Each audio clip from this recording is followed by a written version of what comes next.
हम ही जानने आए हैं 3 बार। यहाँ घूस लग रहा है कि नहीं? लगेगा घूस लग रहा है कि नहीं? पूरा घूस लग रहा है। पूरा कुछ ब्लॉक में राशन कार्ड है? राशन कार्ड में कै किलो अनाज मिल रहा है? 4 की 5? 1 किलो चोरी कर रहा है।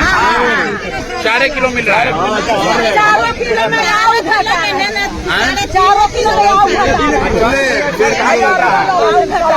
3.5 किलो।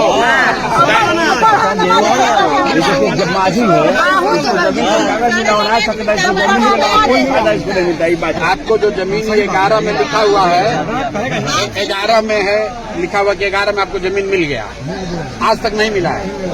डीएम एसडीएम कुछ नहीं कर रहा है, बीडीओ सीओ कुछ नहीं।